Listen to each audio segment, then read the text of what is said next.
When you're struggling with sleep in the middle of the night and you're wide awake, in the last hour before bed, try this experiment. I'm sold. Matthew Walker, neuroscientist and best-selling author, and one of the world's leading researchers in sleep science. It's going to blow your mind. There's a global sleep loss epidemic shaped by this thing called the modern world. What society wants is that you're either producing or you're consuming. In fact, the CEO of Netflix, his statement was that we are to commit war against sleep. We have this mentality in business. Less sleep equals more productivity. That is just not true. Insufficient sleep costs most nations about $411 billion. Jesus. Your rates of obesity, cardiovascular disease, mental health conditions, all of these things escalate. If that wasn't bad enough, Oh, God. if you're not getting sufficient sleep, then 60% of all of the weight that you lose will come from lean muscle mass and not fat. Not the muscle. How would you redesign society to help us to sleep better? So first, I would... It feels like caffeine is a miracle drug with no apparent cost. Was I wrong or was I right? Wrong. Caffeine will hurt your sleep in 3 ways most people are not aware of. So if you have a cup of coffee at midday, what happens is that... Before we get into this episode, just wanted to say thank you, first and foremost, for being part of this community.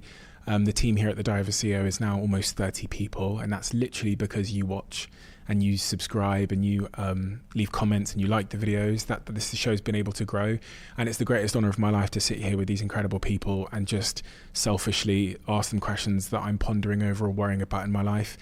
But this is just the beginning for the Diary of a CEO. We've got big plans to scale this show to every corner of the world and to diversify our guest selection. And that's enabled by you, by a simple thing that you guys do, which is to watch. So if there's one thing you could do to help this show and to help us continue to do what we do, it's just to hit the subscribe button. If you like this show, if you like what we do here, if you watch these episodes, please just hit that subscribe button. It means the world. Let's get on with it.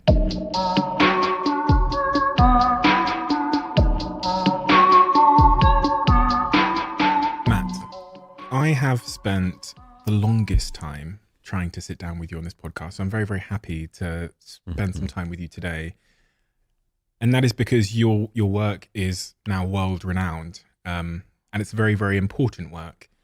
But as is the case with a few of the recent episodes on this podcast, I wanted to start by asking you, in your view, what is it you do and why is it so important in your mind that you do it?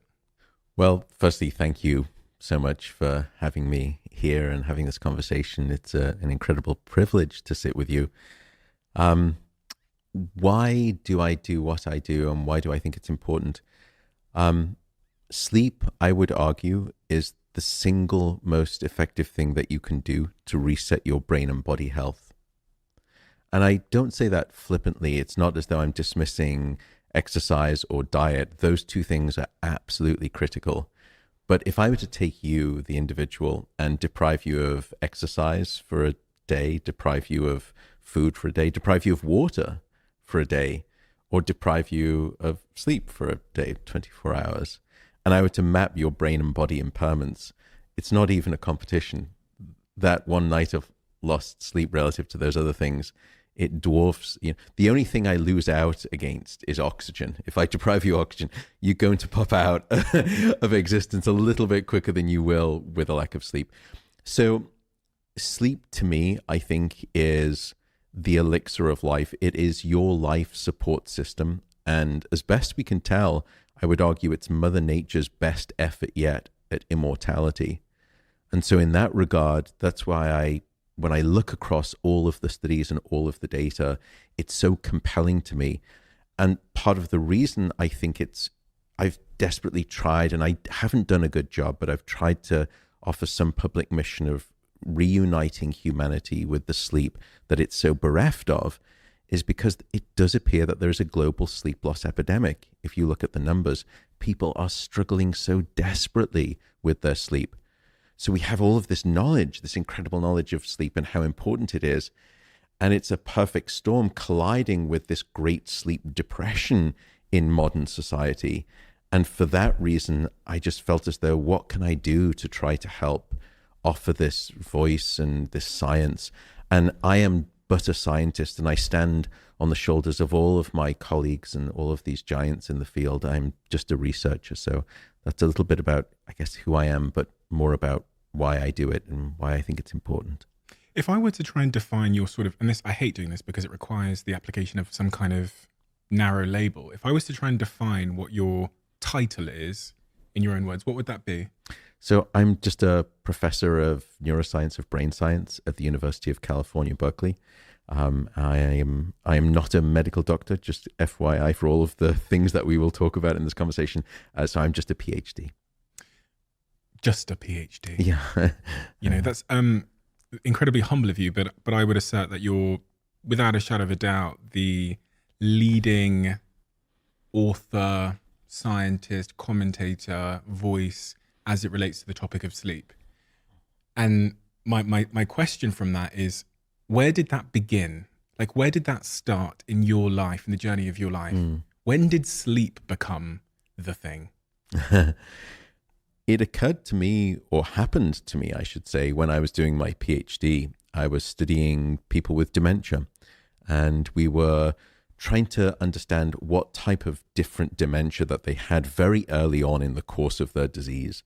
And we were looking at patterns of brainwave activity. So I was placing electrodes all over the head, and I was measuring them, and I was trying to differentially diagnose them very early on. And I was getting no good data whatsoever. It was miserable. Nothing was landing.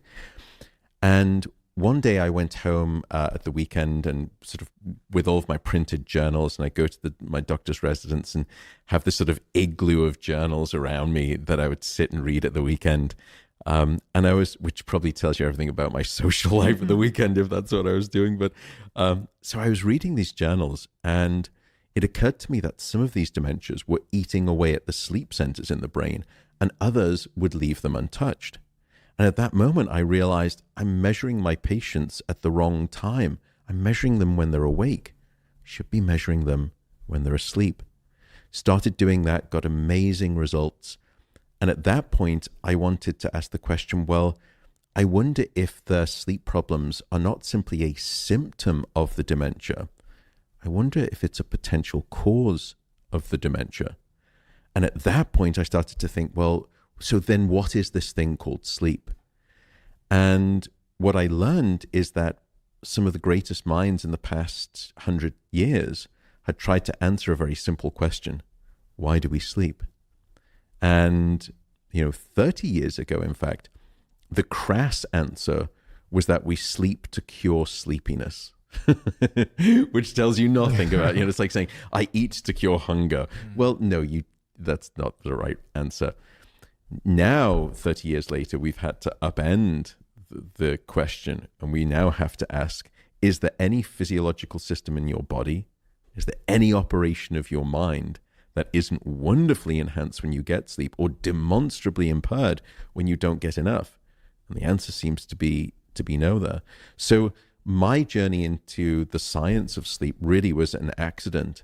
But at that moment in time, when I started reading about sleep, I utterly fell in love with the topic.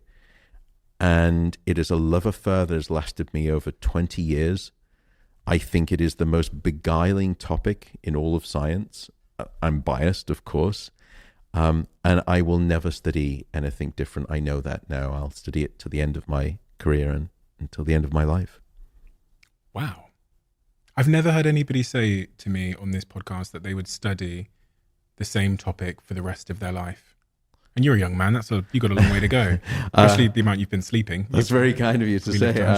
I wish I'm moving into the foothills of middle age rapidly, but no, I'm so fortunate in what I do to have found it, or for it to have found me. If I won all of the money in the world tomorrow, I would genuinely not do anything different. I am so fortunate. Well, I'd probably start trying to fly like business class or first class. That would be nice. But other than that, I would do nothing different. And I'm very mindful of that, because that sounds very privileged. And I know a lot of people endure what they do for a living rather than enjoy what they do for a living.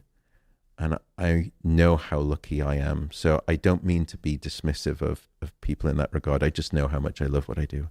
You asked a question there, which is you posed a question which many people have tried to answer. You gave the answer from 30 years ago about, why do we sleep? And it dawned on me as you said that I've never asked myself that question.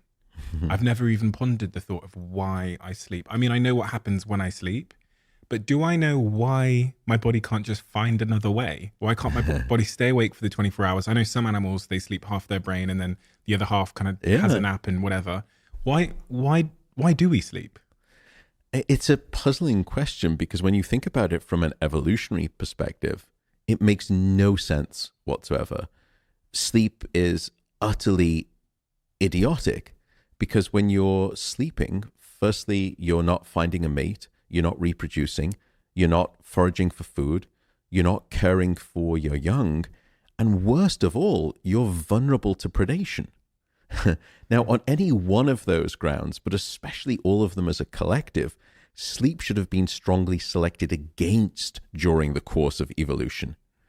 But from best we can tell, sleep evolved with life itself on this planet, and it has fought its way through heroically every step along the evolutionary path. And what that has told us is that sleep must be essential at the most basic of biological levels. And now we understand that Mother Nature didn't make a spectacular blunder with this thing called sleep. Sleep, for example, will restock the weaponry in your immune arsenal, and it will make you a more immune sensitive individual. So you're more immune robust when you wake up. We also know that it regulates your blood sugar levels. It controls your appetite hormones. It also regulates your sex hormones, testosterone, estrogen. Sleep upstairs within the brain will fixate memories and help you learn and remember. Sleep will de-escalate anxiety. It will reduce your emotional difficulties and traumas. Sleep will actually cleanse away the Alzheimer's toxic proteins that build up in the brain. The list is endless. These are all of the reasons that we need to sleep. But why can't I just do what those animals do where half of their brain falls asleep and the other half of the brain stays awake? Is that at all linked to the fact that we live in tribes? So we are essentially, although we're, there might be 10 people in a tribe, we're all 10% of the tribe, so we can rest at different times and kind of cover each other's backs? Or Gosh, yeah. So actually there are two nested, very insightful questions there. The first is this notion of what you're describing, which is what we call unihemispheric sleep, which is just a fancy way of saying you can sleep with one half of your brain and the other half is wide awake. Now, there are only a few species that can do this. For example, aquatic mammals, dolphins are a great example. We can place actually electrodes on their heads, and you can see that one half of their brain will be fast asleep. It will be in deep, deep non-REM sleep. The other half of the brain will be frenetic, wide awake. And in part for them, the reason is because they need to maintain aquatic mobility. They need to keep surfacing for air. Otherwise, that's not going to be a good outcome. We also know that birds or many avian species will have unihemispheric sleep.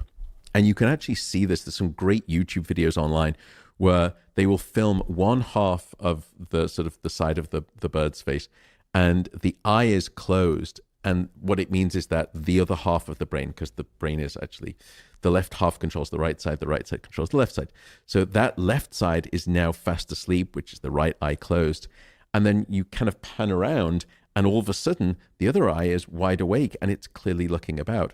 Now, this is obviously not for aquatic surfacing to gain air. This is for a different reason. What happens is that in a flock, a bunch of birds will all land on a branch. Now, all of the folks in the middle, they get to sleep with both halves of their brain. They can sleep with both halves or just one half. All of the folks in the middle, they get to sleep with both halves. The unfortunate girl or guy who sort of lands at the end, the far end, they will actually sleep with one half of their brain. So one half of the flock, the entire flock, has one eye, 180 degrees of sort of half panoramic view, out. The other bird on the other end will have the other half of the brain asleep, with the other eye awake, giving the other 180-degree view of protection vision. And therefore, the entire tribe has a 360-degree assessment. Now, you would think, in fairness, that once those guys or girls at the end have done their duty, they get to move into the middle and they get to sleep with both halves. No, that's not what happens. What they will do after a while is that they will stand up, they will turn around 180 degrees, sit back down, and switch the other sides of the brain. Wow. So to just be clear, the complexity of wiring and architecture that has to happen for one half of the brain to be deep in sleep and the other half to be wide awake is astronomically hard. I mean, it's incredibly difficult to create that wiring. What that tells me is that if sleep was dispensable, if it was negotiable, then Mother Nature would have just found a different way for us to get all of these brain and body benefits and not gone to all of the evolutionary trouble of figuring out this fancy wiring for half-brain sleep. In other words, you just can't get away from sleep. You have to sleep. But your second question, I think, is even more fascinating, which is us as a tribe, because we are a tribe species. Now, there is something else that we call your chronotype. Are you a morning type, evening type, or somewhere in between? And by the way, you don't get to decide. It's not your choice. You know, this notion of these go-getter type A's who say everyone has to be awake at 5 a.m. You know, you go to the gym, you blast out a workout for an hour and you're at the desk by 6 a.m. You have no choice. If you're an evening type, you're an evening type. It's hard-coded. We know that right now there's at least 22 different genes that dictate what you are, morning type, evening type, or somewhere in between. And it's about a third split across the population. Why is it a split? Why are we nicely spread out across our chronotypes? For exactly the reason you described. Because when we're in a tribe, if we all sleep at the same time, we're all vulnerable for 8 hours. But if you were to insert some genetic variability into when people have a desire to sleep, you've got the morning types who maybe go to bed at 9 p.m. and are waking up, let's say, at 5 a.m., and then you've got all of the extreme evening types who are going to bed at 2 a.m. and waking up at maybe 11 or midday. So that way, everyone gets their 8 hours of sleep, but the entire tribe, the nucleus of this group of Homo sapiens themselves, is only vulnerable for maybe just 2 or 3 hours. So it's a clever solution that Mother Nature has come up with to say everyone gets their 8 hours, but as a species, you're only going to be vulnerable for 2 to 3 hours max, when everyone, at least as a collective, is sleeping. Absolute genius. I used to think it was a load of nonsense, this chronotype thing. It was actually on this podcast where I learned about its existence, and then I went on YouTube to learn more, and your video came up of you explaining it. Because I always pondered why my partner goes to bed super early, wakes up super early. I go to bed late, wake up late. I'm going to ask you this question actually, because I've wondered this. In that situation where I'm sleeping in bed with a partner that has a different chronotype, yeah, it can have an impact on my sleep, right? Because of the way that our sleep cycles work and the REM sleep and the stage 1 deep sleep, etc., etc. If she's waking up when I'm pulling into REM sleep, if she's waking up at 5 a.m., but at 5 a.m., because I've gone to bed later, my REM sleep has just begun, that has quite a significant impact on me, right? If she is waking you up, yeah, if she wakes me up, then it's non-trivial. And likewise, if you're waking her up as you're getting into bed on the front end of sleep.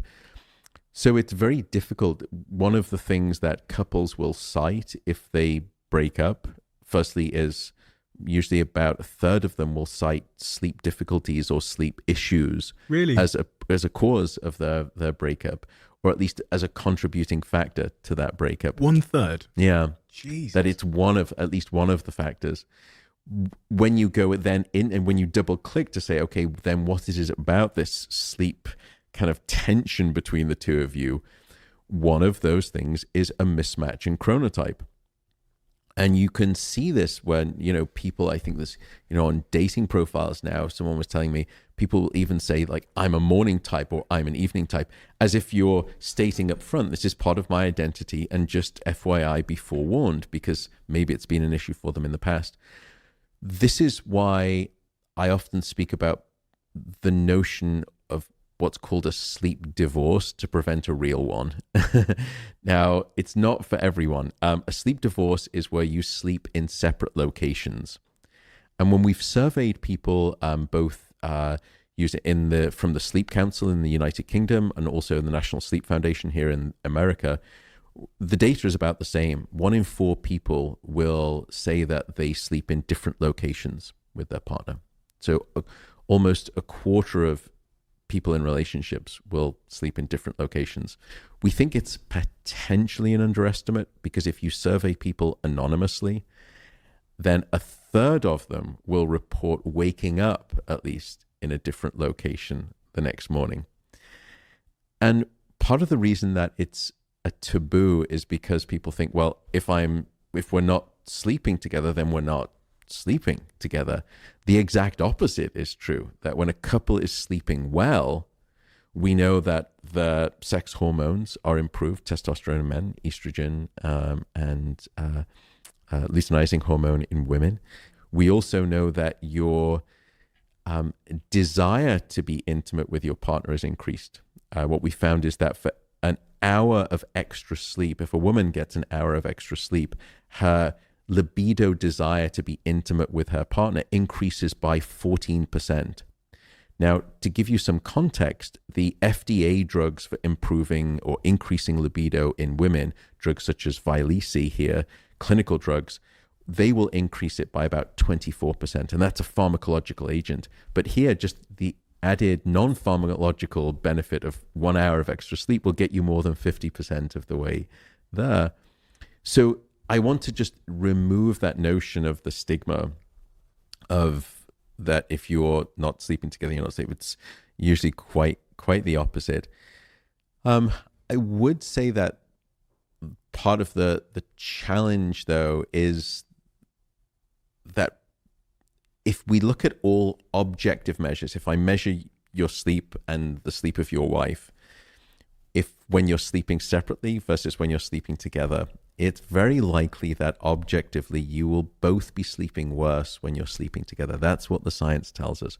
However, what's interesting is that when you survey people and say, how satisfied are you with your sleep, which is a subjective measure, people will say, I'm actually more satisfied with my sleep when I'm with my partner than when I'm sleeping alone. So there's a mismatch here. Objectively, your sleep is better, but subjectively, you still prefer that.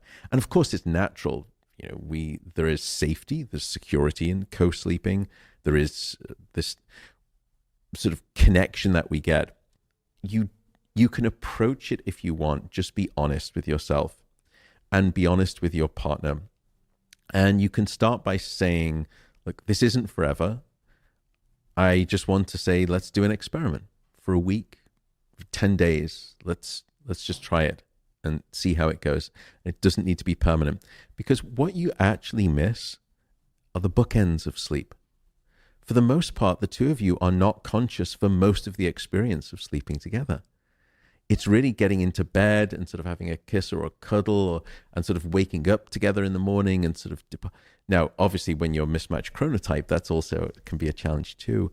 So you can still have a sleep divorce, but you can set up a system where you will go in and you'll say your good nights and you'll kind of get into bed, have a kiss and cuddle, and then you retreat to a separate location. And you can repeat that same process. So I don't want to sort of belabor the point of a sleep divorce, but people can certainly explore it. There is something called a halfway house, which is called the Scandinavian method, which sounds far more salacious than it actually is. It's simply that you buy 2 beds and you put them side by side in the same room, and therefore the amount of disruption, physical disruption that happens by way of sheets and movement is decreased. But that doesn't solve it all. Sometimes there is snoring, sometimes there is sleep talking. Those things are not obviated by the Scandinavian method. When you think about where society is, I was going to ask you, you know, you said you wanted to do the work you're doing now for the rest of your life. So do you think the work you're doing now is going to become increasingly more important and relevant? I.e., is the problem going to get worse? Or is it going to become less significant and less relevant based on the trajectory of society as you see it? You know, I'm mixed. I think when I wrote the book, I started writing a book that was called Why We Sleep back in probably about 2014 or 15. And at that point, sleep was the neglected stepsister in the health conversation of that day. You know, we were speaking a lot about diet and exercise, which was wonderful, but there was no voice of sleep. And I was so sad about that because I could see so much disease and suffering that was coming so clearly by way of a lack of sleep, but it wasn't there on the public buffet menu for consumption of knowledge. And so that was part of the motivation for trying to write the book. So I would say now, and this is not because of me or the book or anything like that, but is sleep more of a conversation in this day and age than it was 6 or 7 years ago? I think I would say yes, there is a greater awareness of sleep. But with that awareness, I think one can still question the pragmatics, meaning just because we're talking about it more does not mean that people are still failing to either get the sleep that they need or that they are unable to get the sleep that they need. And those two things are different. One is that you are healthy and you can generate the sleep that you need, but you don't give yourself the opportunity, time, or life, I should say sometimes, because it's sometimes not your choice. Life does not give you the chance to get sleep. And if only you had the chance, you could sleep. That's one version. The second version is, no, I'm giving myself the right opportunity to sleep, but because I'm anxious or because of other issues, I am not able to generate sleep. I suffer from insomnia and sleep problems. So those two things I don't see having changed since, you know, I think this public movement, this increasing movement of sleep conversation came on the table. So in that regard, I'm more pessimistic than I am optimistic. And I think it will only get worse. If you look at rates of insomnia, for example, they're only increasing, they're only escalating. Rates of anxiety disorders, the very same thing. And those two things are intimately intertwined. So I wish my mission was extinguished within the next couple of years because society started sleeping wonderfully well. I don't think that's going to be the case. So I think I've got my work cut out for me. To try and help people with better sleep. Is it so? We're getting worse at sleeping. I think modernity is making it so much more difficult for us to sleep. Modernity, what's that? I think when you think about, we often think about sleep as a biological process, and it very much is. But also it's so environmental as well as biological, meaning when you were to say, how did you sleep last night? Think about all of the external factors that changed it. Well, I had to be up at this time. I had to catch the flight this time. My partner went to bed at this time and she woke up at this time. There was this noise that sort of happened. I'm now sleeping in a hotel room. There are countless externalities. And those externalities are shaped by this thing called the modern world. And in the modern world, if I could really be cynical, and I'm not someone, I'm very optimistic and I'm very non-cynical, but you could argue from a capitalistic standpoint that society does not want you sleeping. Because what society wants from a capitalistic point of view is that you're either producing or you're consuming. And when you're sleeping, you're neither producing and you're neither consuming. And so there are lots of ways that I think society and the modern world has conspired, willfully or not, conspiratorially or not, to decrease and try to diminish sleep. In fact, I think the CEO of Netflix several years ago, and I'm sure that YouTube comments will correct me if I'm wrong here, but I believe his very statement was that we are deciding to commit war against sleep. That was their goal. And it just stunned me that, that we're going to go to war with sleep. We're going to remove you from your sleep. So there are lots of ways in which I think society does not help us. Light is another good example. We are a dark deprived society in this modern era because we're exposed to light. We are not giving ourselves the right temperature cues. We go into an office where it's 20 degrees, 70 degrees Celsius, whatever it is, stock stable. Then we come home and we regulate our temperature at home to be the same thing. We take on board probably too much caffeine in this day and age, although I am actually an advocate of drinking coffee and I can explain why too. But anxiety, as I said, is a huge issue. All of these things are preventing and classic roadblocks to sleep. How many of us are getting the sort of recommended daily allowance of sleep as a percentage? Do you know? It seems to be about 1/3 of most modern civilizations are failing to get the recommended 7 to 9 hours of sleep a night. 1/3, so roughly 30, 35%, 33% roughly. Yeah. And does that have geographic variance? I.e., in some countries it's worse, in some countries it's better. I'm thinking about the UK versus the US or Japan or whatever. Yeah, it is. And in fact, let me give numbers to the 3 countries that you described. Here in the United States, the average amount of sleep that people are getting is 6 hours and 29 minutes. In the UK, it's not much better, 6 hours and 49 minutes. Japan was the worst, 6 hours and 22 minutes. Now, to be clear, that's the average. What that means is that there is still a large proportion of that bell-shaped distribution of people getting even less than that amount. Now, there are some countries that you look at that are actually sleeping much better than that. I think Mexico, for example, is doing very well. If you look at Mexico City, people are actually sleeping not too far off from 8 hours. So there is variability, and we can try to understand why. Which, by the way, just brings me back while I think about it to your comment of, will my work be done not because I'm a scientist and I run a big sleep center at UC Berkeley, but the work I do as hopefully a public advocate for sleep, why I don't think it's going to change anytime soon, is because governments aren't really doing much about it. And I've tried as best I can. And if there is any government out there that listens to this that wants to work with me, I'd be delighted. I don't remember, and maybe you can, but any major first world nation government that has had a public health campaign regarding sleep. And it stuns me because those same governments have had public health campaigns regarding, eating, regarding smoking, regarding drunk driving, regarding risky behaviors, safe sex, loneliness, mental health, suicide. Where is sleep in that equation?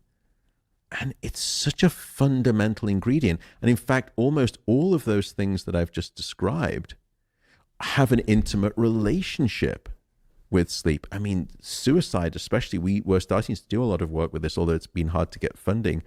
But what we found is that insufficient sleep is a precursor to suicide.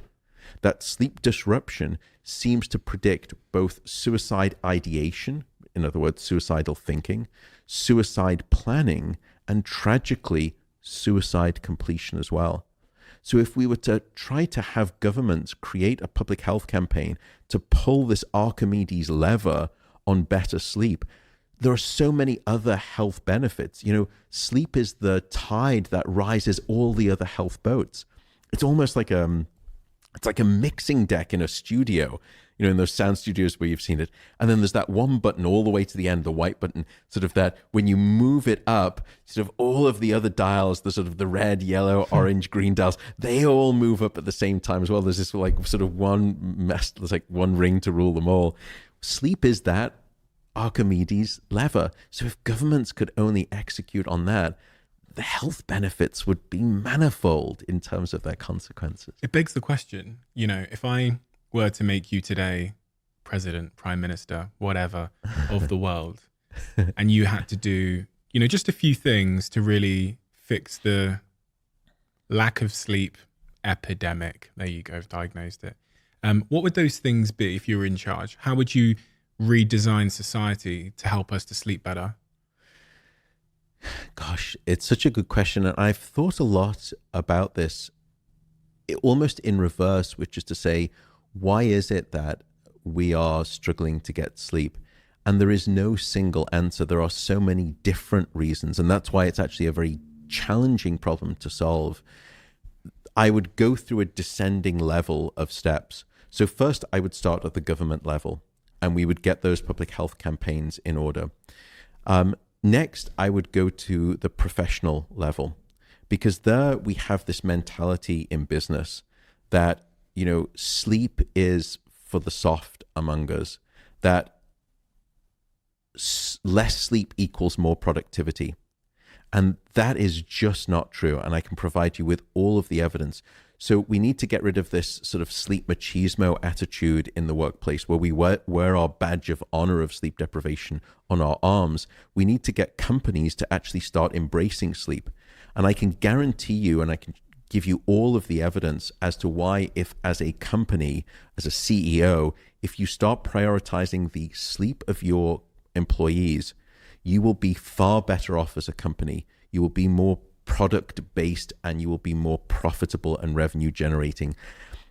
Sleep is the very best form of physiologically injected venture capital that you could ever wish for.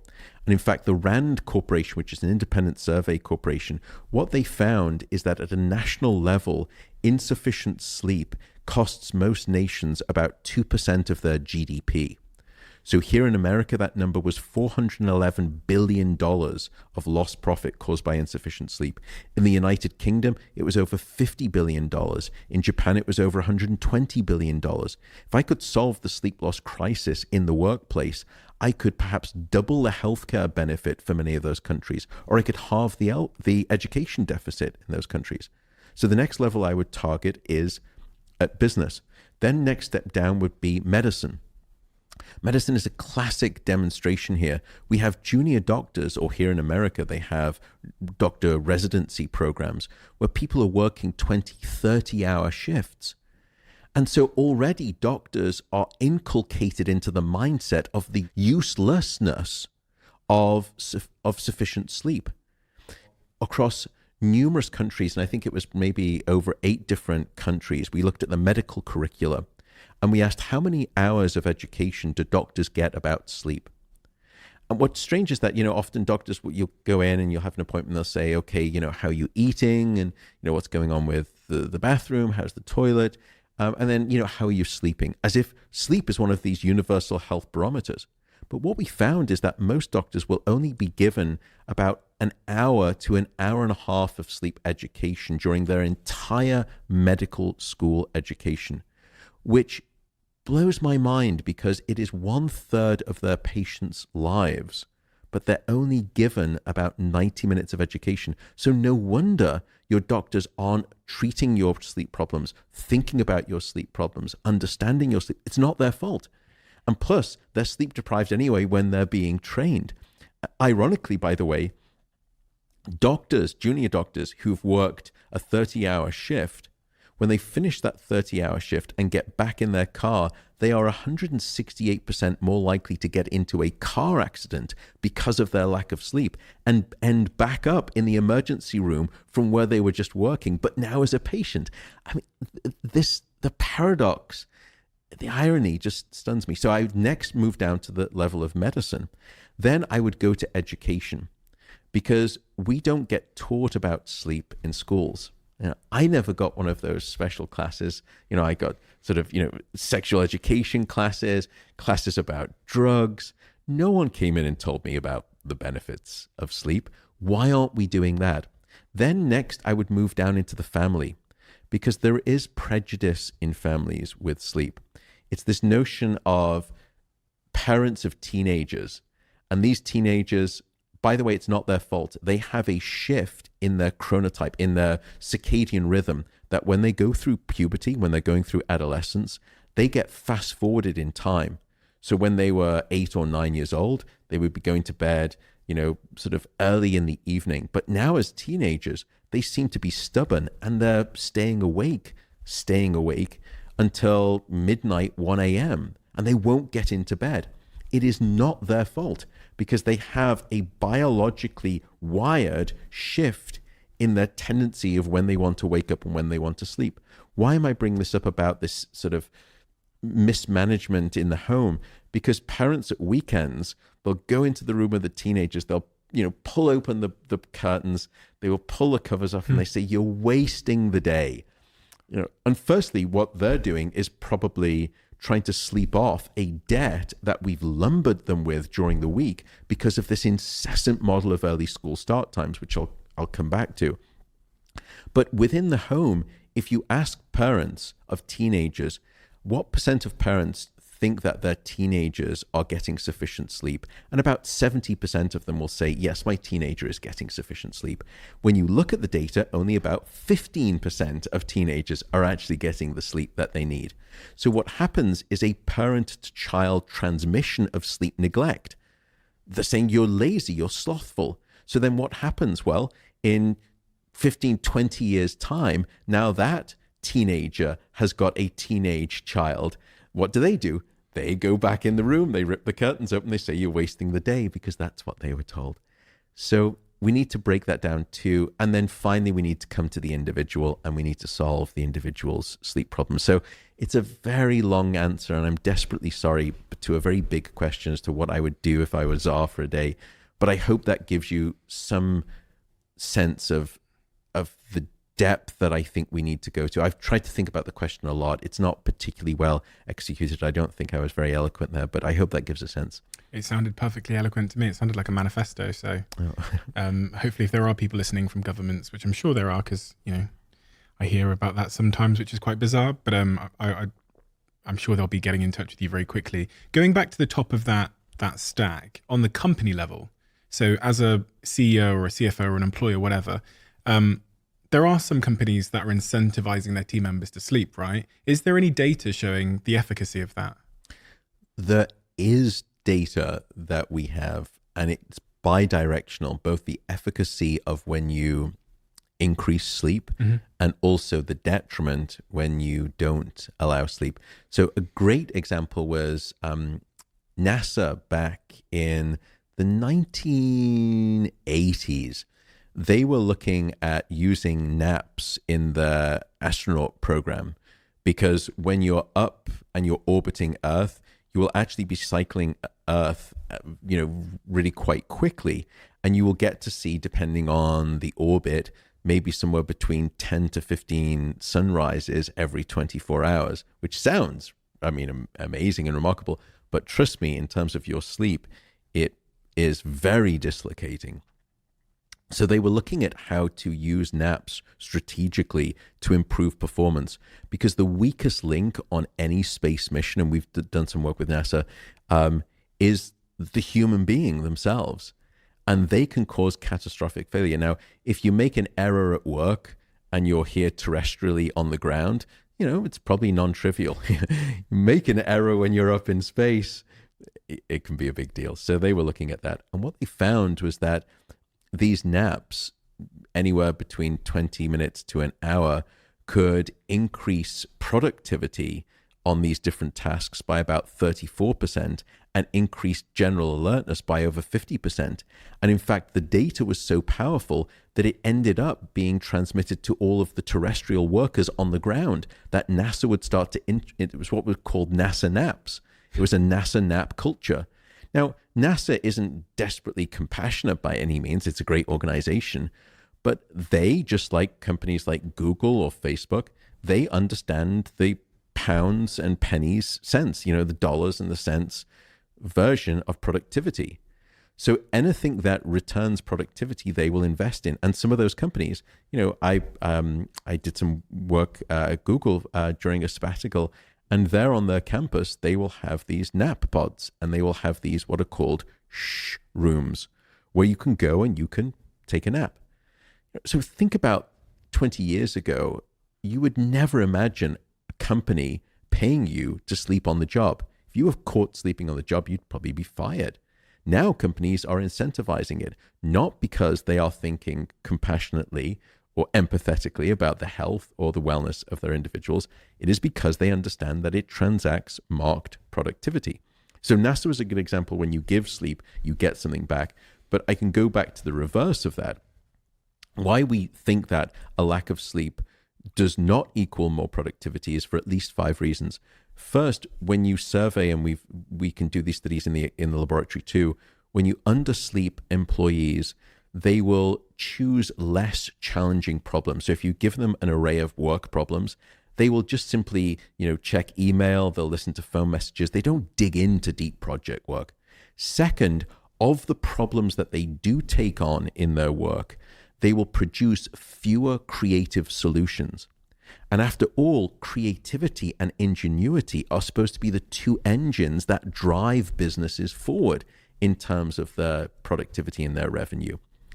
The third interesting finding that we've discovered is that when underslept employees start working in teams, they will slack off. They won't do their work. They will let other people do their work. It's what we call social loafing. So they ride the coattails of other people's hard work, which won't breed a good atmosphere in your company. Trust me. The fourth thing that we found is that underslept employees are more deviant, that they're more likely to fudge data in spreadsheets. They're more likely to falsely claim money for reimbursement that was inappropriate. The final thing is that a lack of sleep will go all the way to the top of the business chain.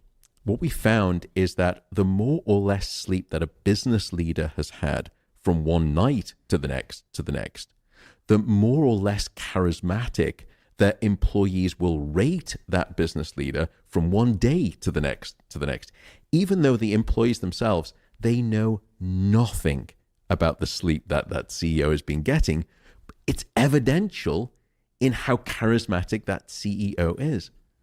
So you can add all of these things up, and no wonder, if you don't snooze, you lose in the case of business in that regard. That's why I can produce, I think, a non-trivial case for business. By the way, the other aspect that is hugely costly to businesses, and when I go and speak to businesses about why they should value sleep, if you offer it on the grounds of, again, sort of compassion or mental health, you probably don't want to listen. When you convert it into the cost of the company and how much it's fleecing them in terms of their profits, then they start to pay attention.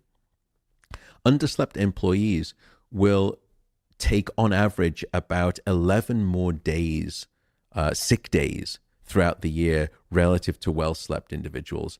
So you're essentially just paying people additionally for 11 days of work that they will never give you when you are undersleeping them. Secondly, their utilization of healthcare resources increases by about 80%. So the cost to either you, the company here in the US, where your company is paying for your healthcare, or the cost to the government, for example, in the United Kingdom, is astronomical. And also then what we call comorbid diseases, your rates of obesity, diabetes, cardiovascular disease, mental health conditions, all of these things escalate as underslept employees continue to get even more underslept. So there is no strong case that I've seen that leads me to think businesses should foster the mentality of insufficient sleep. Quite the opposite. So that's hopefully an answer to your question. We can look at it bidirectionally. When we give sleep back, do you get productivity? Yes. When you take sleep away, do things implode rapidly? Yes. And is it costly to your company? Very much so. On that point of naps and, Google, sleep pods, naps and things like that, there was a point in my life where because I learned about REM sleep and the importance of REM sleep and deep sleep, and that happens a little bit further on into my, the 90-minute, look at me trying to tell a sleep expert scientist about I love it. But do you see what I mean? Like, this is my monkey brain. So I didn't understand the subject matter very well. Still really don't, to be honest. But in the first, it takes me a significant amount of time to get to deep sleep into REM sleep. How long, on average, would you say it takes for Yeah. So you will probably go into light sleep in the first 10 to 15 minutes. Then you'll go down into deep sleep. You'll stay there for about 30, 40 minutes. Then you'll start to rise back up and you'll pop up and you'll have a short REM sleep period. and then you complete the non-REM to REM cycle after about 90 minutes, and back down you go again, down into non-REM and up into REM. So on average for human beings, it's 90 minutes. So I therefore assumed that napping really does nothing, because I thought, well, it takes me so long to get to REM sleep and to deep sleep that if I've got 15 minutes, 20 minutes to nap, it's just a waste of time. Right. Was I wrong or was I right? You were understandably wrong. Okay, good. I'm happy because I've always rejected naps because I thought they don't matter, because it takes me so long to get to a restorative state anyway. So we've done lots of different studies with naps, we and other colleagues too. And what we found is that naps can transact some fantastic benefits. They can improve cardiovascular health, lower blood pressure. They can improve your learning and memory abilities. They can reset the emotional north of your magnetic compass in a good way, where you can de-escalate negative emotions and increase positive emotions. So naps certainly are a good thing, but with a big caveat that I'll come back to. Yes, you're right in the sense that to get a full cycle of sleep and to get into REM sleep, you would probably have to make that nap about 90 minutes. And in fact, a lot of the studies that we do, we will use a 90-minute nap duration of time so that the brain can cycle through all of those different stages of sleep. But you don't need to, nor would I suggest that you do. What we found is that different stages of sleep perform different functions for the brain at different times of night. There are actually 4 separate stages 1 through 4, increasing in their depth of sleep. So stages 3 and 4 are those really deep stages of non-REM sleep. Stages 1 and 2, that's the lighter form of non-REM. And then you have rapid eye movement sleep, or what we think of as dream sleep. And people will sometimes say to me, how do I get more REM sleep, or how do I get more deep sleep?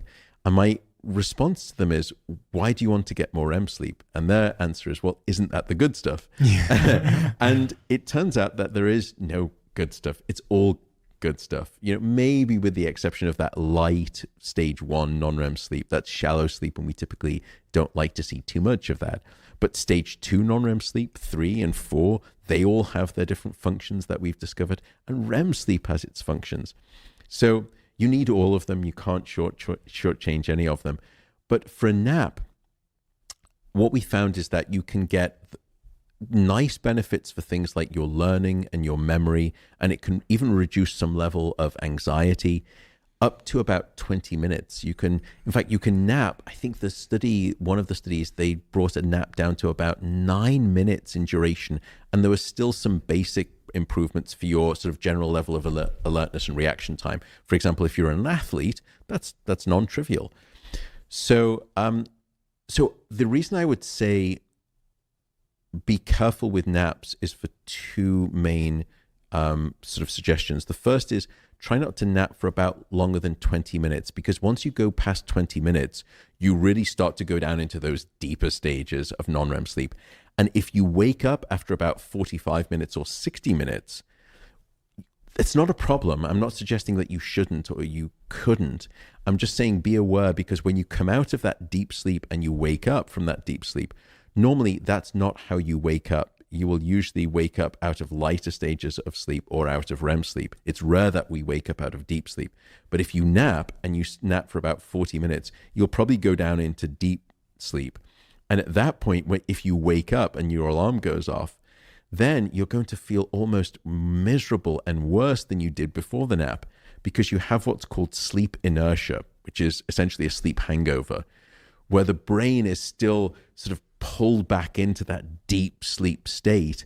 And it can take you almost an hour before you feel like you're back up to operating temperature and you're up to motorway speed. So I would say keep it to 20 minutes and you don't suffer too much of that inertia. You still get some nice benefits. Also, don't nap too late in the afternoon. Also, the final part is, if you are struggling with sleep at night, if you're someone who has insomnia or sleep difficulties, do not nap during the day. It's the worst thing that you can be doing, because when we're awake during the day, we build up a sleepiness chemical in our brain. It's called adenosine. And the longer that we're awake, the more adenosine that builds up, the more adenosine that builds up, the sleepier and sleepier that we feel. And when we sleep, the brain gets the chance to clear away all of that adenosine, all of that sleepiness. And somewhere between 7 to 9 hours after sleeping a full night, the brain has evacuated all of that sleepiness chemical, all of that adenosine, so that then we should wake up and we should feel refreshed and restored and not needing caffeine to function. Why is that relevant to naps? Well, it's relevant to naps because when you take a nap, you're essentially, it's like a pressure valve on a cooker. You're just releasing some of that healthy sleepiness that you've been building up. And therefore, if you are struggling with sleep at night and then you nap during the day, it's terrible because you're taking away all of that healthy, good weight of sleepiness that we've been trying to build up on your shoulders to give you the best chance of a good night of sleep. That's why I would say if you are suffering from insomnia, don't nap during the day. Also, even if you don't struggle with sleep at night, try not to nap after about 3 p.m. in the afternoon or 2 p.m. Napping late in the afternoon or in the early evening, it's a little bit like snacking before your main meal. It just takes the appetite off your sleep hunger. So try not to do that. But naps, for the most part, if you don't struggle with sleep, they are wonderful things. Just keep in mind the 20-minute sort of idea. You mentioned caffeine there, a topic I've mulled over and over again on this show. Because as I've said to maybe 3 or 4 of my guests now, it feels like caffeine is a miracle drug that comes with no apparent cost. But when I think about things like anxiety and shallow sleep states, I've always pondered that maybe caffeine is playing a role in that. You said you're pro caffeine. You're a caffeine drinker yourself. So I am not a caffeine drinker myself, but I am pro coffee. Oh, okay. And I'll tell you why I'm very thoughtful about my wording between caffeine and coffee there. And to your point, it's another astute one, which is, is it a miracle drug with no cost? In biology and medicine, there is almost no free lunch. And that is true when it comes to caffeine and sleep. So perhaps I'll give the skinny on caffeine and how it impacts your sleep, but then circle back around to what seems an oxymoronic statement for me, which is why I'm still pro coffee. Caffeine will hurt your sleep in probably at least 3 ways, some of which most people are not aware of. The first issue is the duration of its action. So caffeine has what we call a half-life of about 5 to 6 hours. In other words, after about 5 to 6 hours, half of that caffeine is still in your system. What that means is that caffeine has a quarter life of somewhere between 10 to 12 hours. So if you have a cup of coffee at noon, at midday, a quarter of that caffeine is still in your brain at midnight.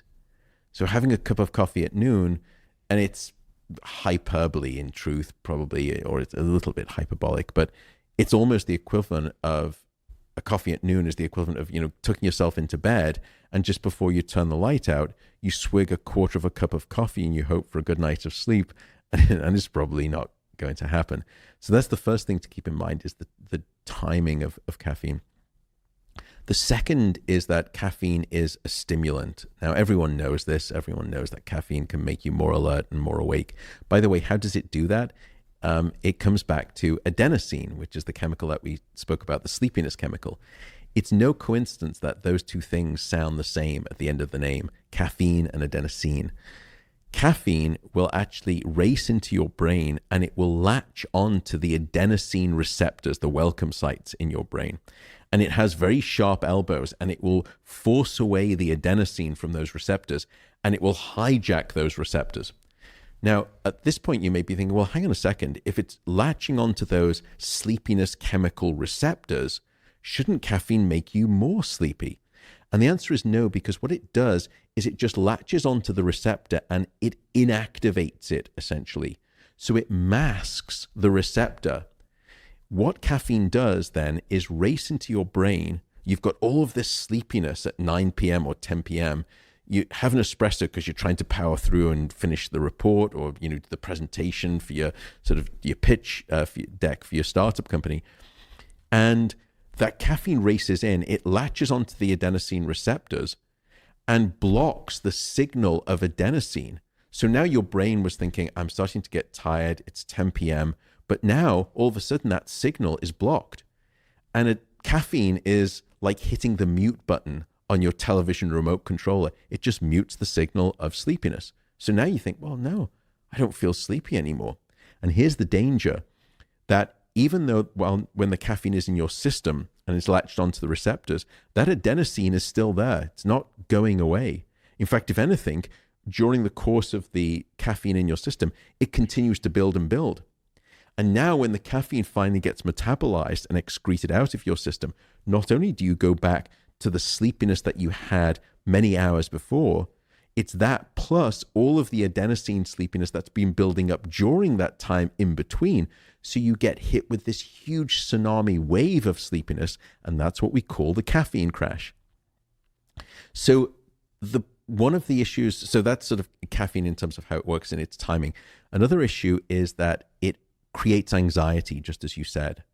And anxiety is probably one of the greatest enemies of sleep. It's one of the principal reasons that underlies insomnia is a physiological state of anxiety, that your fight or flight branch of the nervous system is ratcheted up. That's what caffeine will do. It needs to do the opposite for you to fall asleep.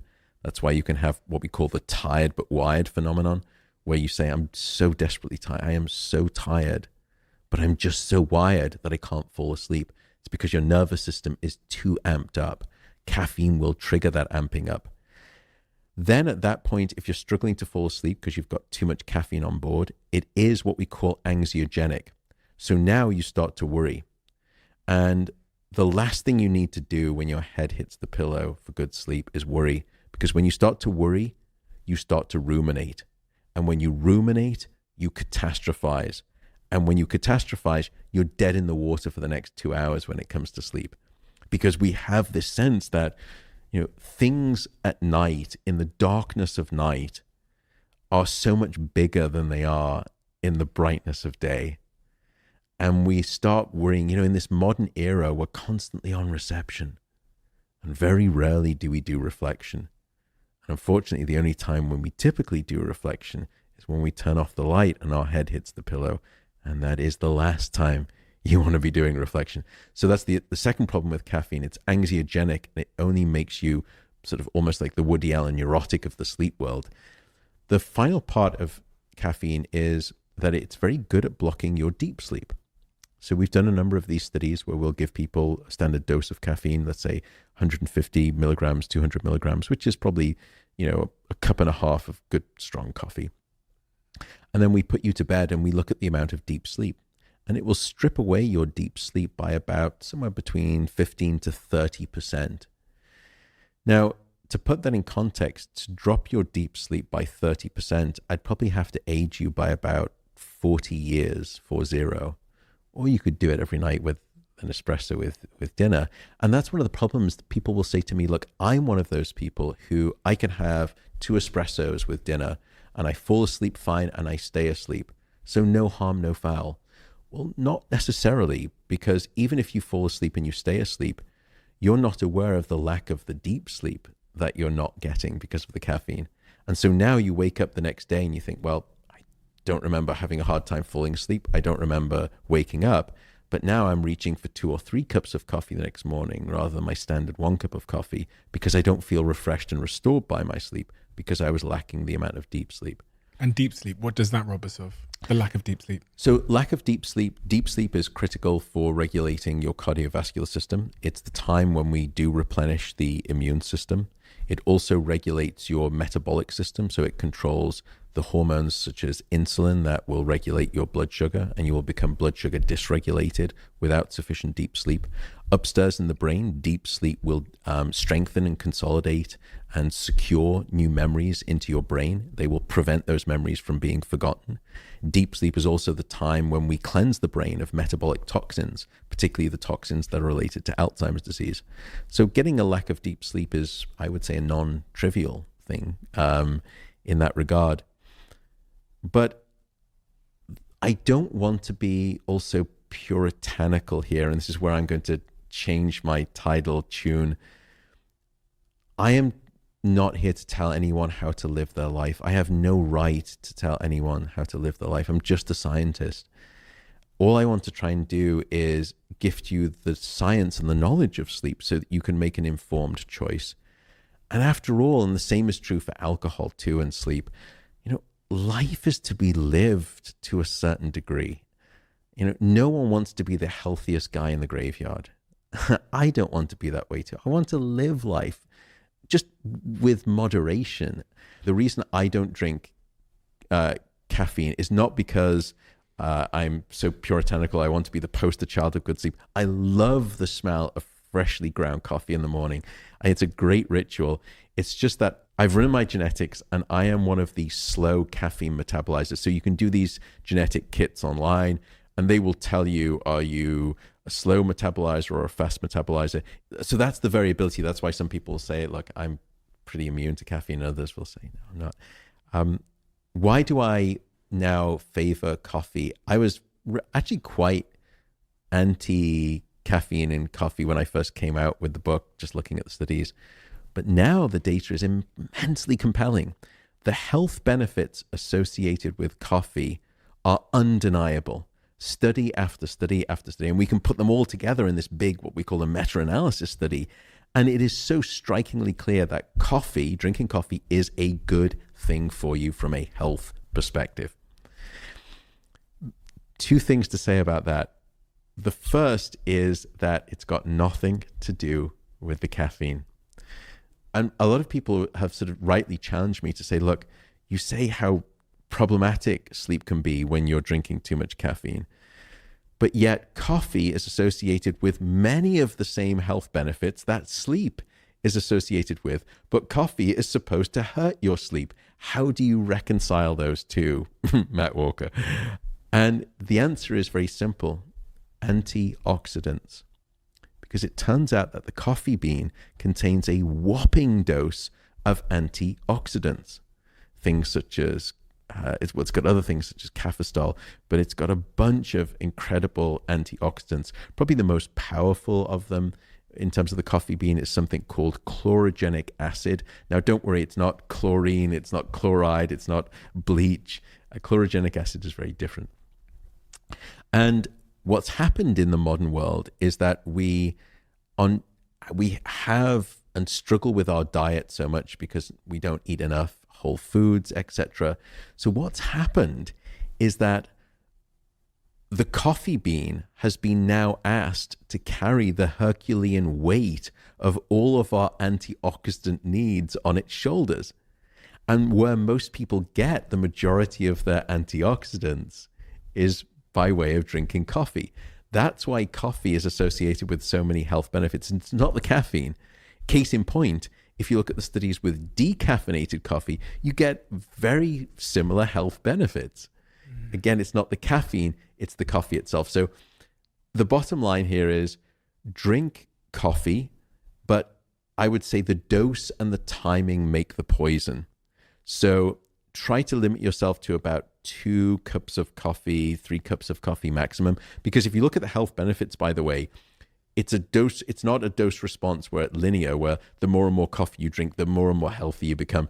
It peaks at about 2 to 3 and then actually starts to go down in the opposite direction for lots of reasons that we can speak about. So dose and the timing make the poison when it comes to coffee. So you drink decaf? So I do drink decaf. Okay. So I will drink coffee just because I love the smell and I do enjoy the taste of it, but I drink decaffeinated coffee. I would love to drink caffeinated coffee too, because I'm sure it would be interesting because I work out every day and I work out every morning, and so many of the health coaches that I speak with and health professionals say, you should definitely get a shot of caffeine in it, boost your workout. And actually the data on that is pretty clear too, that your lifting, for example, in the gym and your metabolic activity is stronger when you've had pre-caffeine doses. But it's also stronger when you sleep. So. But exactly, and that's the problem. So, and sleep is, I would argue, much more beneficial to health. And if you're trying to work out or you're trying to be an athlete or perform, sleep will trump caffeine 5 ways till Tuesday. I mean, sleep is probably the very best legal performance enhancing drug that we know of that not enough athletes are abusing. As you might know, this show's now sponsored by Airbnb. I can't count how many times Airbnbs have saved me when I'm traveling around the world. Whether it's, recently when I went to the jungle in Bali, or whether it's when I'm staying here in the UK or going to business in America. But I can also think of so many times where I've stayed in a host's place on Airbnb and I've been sat there wondering, could my place be an Airbnb as well? And if it could be, how much could I earn? It turns out you could be sitting on an Airbnb gold mine without even knowing about it. Maybe you have a spare room in your house that friends stay from time to time. You could Airbnb that space and make a significant amount of money instead of letting it stay empty. That in-law, that guest house, that annex where your parents sometimes stay, you could Airbnb that and make some extra income for yourself. Whether you could just use some extra money to cover some bills or for something a little bit more fun, your home might be worth a little bit more than you think. And you can find out the answer to that question by going to airbnb.co.uk/host. One of the other sort of ongoing stereotypes that I've always wondered if it was wrong or right or whatever, now I get a chance to ask you, is about this culture of sleep medication. So I've got some friends who might have, I don't know, prescribed sleep medication, but I've got a lot of friends also that use what they call sort of natural, they always use the word natural something. So it's like natural sleep tablets. Yeah. What's your perspective on this culture of humans taking sleep tablets to get them to feel sleepy and go off to sleep at night? Usually when people ask me that question, personally, the first thing I ask them is, why is it that you think you're not able to sleep? And try to reverse engineer the question from there before we even start thinking about sticking band-aids on wounds. I firstly want to ask what's causing the infection, because we can keep bandaging it for all we like, but if it keeps festering, it's probably not going to go away anytime soon. Is it a problem to keep bandaging it? It is a problem. Right now, we don't typically advocate sleeping pills as the first-line defense agent against or for insomnia as a treatment. In fact, in 2016, the American College, and again, this is me simply describing the science. This is me being descriptive of the science, not prescriptive in terms of medicine, because I'm not a medical doctor. But in 2016, the American College of Physicians, they had a expert panel who surveyed all of the literature on classic sleeping pills. And what they suggested was that sleeping pills must no longer be the first line treatment for insomnia. It has to be cognitive behavioral therapy for insomnia, or what we call CBTI, which is a psychological intervention that we can speak about. But their recommendation was that they found, I think their wording was small and of questionable clinical importance in terms of the benefits of sleeping pills. Now, there is a time and a place in clinical medicine for sleeping pills, but usually as an adjunct in combination with cognitive behavioral therapy. They are not advocated for long-term use, so they're usually advocated for short-term use, weeks. Most people have been on them for months, if not years, these classic sleeping pills. And that's a problem, because those sleeping pills are in a class of drugs that we call the sedative hypnotics. And sedation is not sleep. For some subset of some people, there are some of these quote unquote sleep supplements that may benefit. But overall, the studies are very clear. None of them are efficacious. And when you think about it, it makes sense. If there was some cheap sleep supplement that you could buy on Amazon, that was the Shangri-La of good sleep, that was this miracle sleep drug, don't you think that a pharmaceutical company would have patented it 20 years ago and be making billions of dollars from it? That alone tells you all that you need to know about, these natural sleep supplements. Cognitive behavioral therapy for insomnia, though, seems to be the kind of the front line of prescribed defense against a lack of sleep, insomnia conditions. What exactly is that therapy aiming to do? What does it do for somebody? Great question. So in some ways, the title tries to suggest what it does, but not particularly well, perhaps. So it focuses on cognitive aspects and it focuses on behavioral aspects. So for the cognitive aspects, when we do cognitive behavioral therapy working with the patient, we'll try to focus on thoughts and beliefs and ideas around sleep. Do they have anxiety around the bedroom? Most of them do. I can't sleep. Because I can't sleep. So every time I walk into the bedroom, my bed is the enemy. And I look at the bedroom and I look at the bed, and I just know that that means I'm going to have a bad night of sleep. So what's happened is that at that point, your sleep controls you. And you've lost all confidence in your ability to sleep. And we need to course correct that.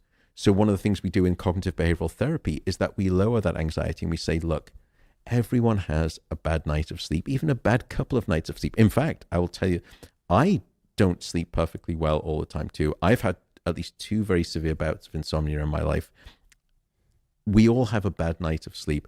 It doesn't mean that tomorrow you're going to wake up with depression or Alzheimer's disease.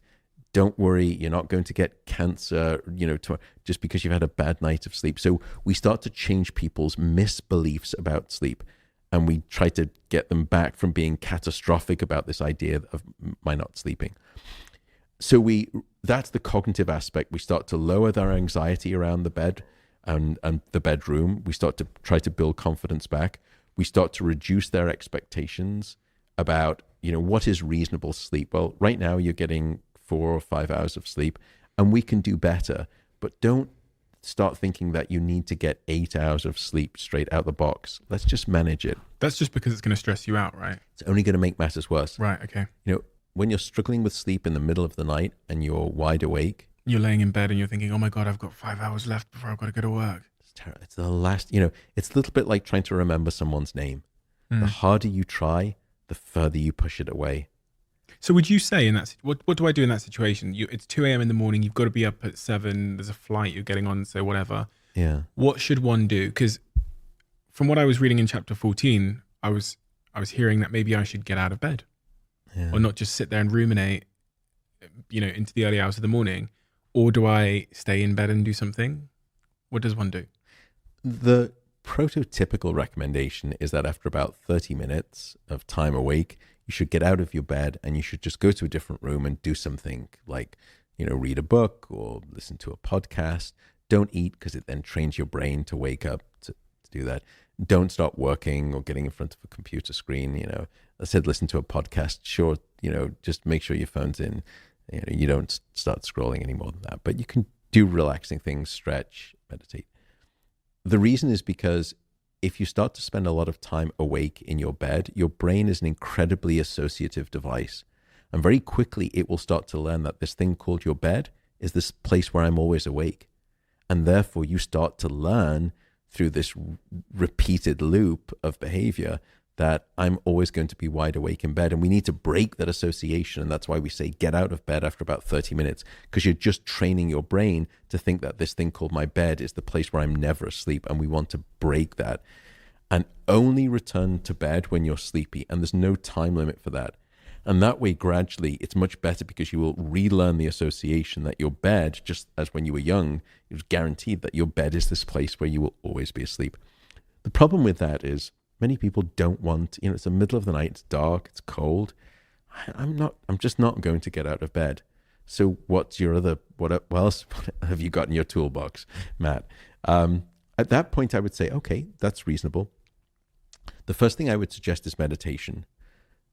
I am a hard-nosed scientist. And when I was researching that for the book, I was, I just thought this sounds all a bit woo-woo. And, I live and work in Berkeley, California, which is kind of, the free speech, flower power movement, San Francisco, flowers in your hair business.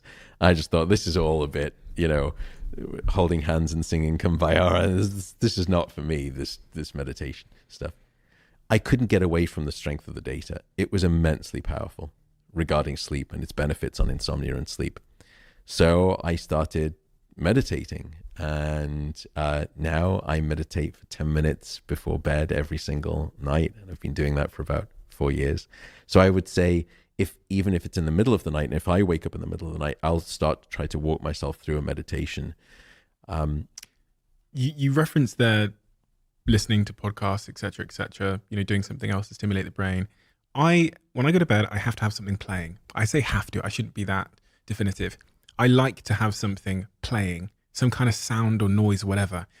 And much to my partner's dismay, my content of preference is serial killer podcasts or documentaries, or just like something which is really going to grab hold of my brain and focus me. So something like, it has to be really interesting to me for me to be able to focus on it.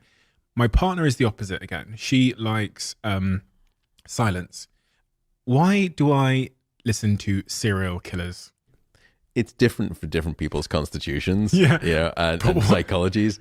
And I can pathologize you all you like if you would wish me to, but I would say what's fundamentally going on here with meditation, and I'll come back to an alternative too, but the reason why some meditation apps as well have now started to do what's called sleep stories, which in some ways is what you're doing a version of with your podcast, is harks back to when we were kids.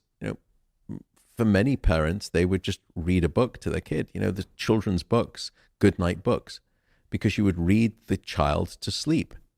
And for some reason, as we developed into adults, we thought, well, we no longer benefit from having a story read to us to help us sleep. No, it's not true. We benefit hugely. In fact, the meditation company Calm, was saved by the introduction of sleep stories into their app. They were doing pretty well as a meditation app, but then they started to do sleep stories, and it became a unicorn company in terms of its valuation. It broke $1 billion, and it was on the back of sleep stories. And what they realized is that people were self-medicating their insomnia by way of meditation. So they latched onto that, and then they found that these stories, sleep stories, were great. And you've got now wonderful people who you've interviewed on the show. So what you're doing and what those sleep stories are doing and what meditation is doing, it's all the same thing, which is that it is taking your mind off itself.